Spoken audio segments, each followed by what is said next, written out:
Assalamualaikum warahmatullahi wabarakatuh.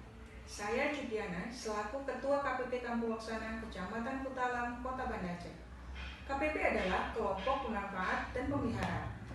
Keberhasilan KPP menyelenggarakan kegiatan pemeliharaan infrastruktur sangat dipengaruhi oleh beberapa faktor, baik dalam penyusunan rencana kerja maupun dalam pelaksananya.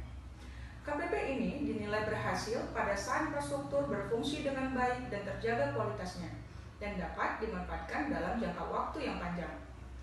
Salah satu kegiatan yang dilakukan oleh di Kampung Laksana untuk mendukung hal tersebut adalah dengan cara bergotong royong bersama dengan warga di lingkungan sekitarnya tempat tinggalnya, sehingga infrastruktur yang sudah ada terpelihara dengan baik dan berkelanjutan.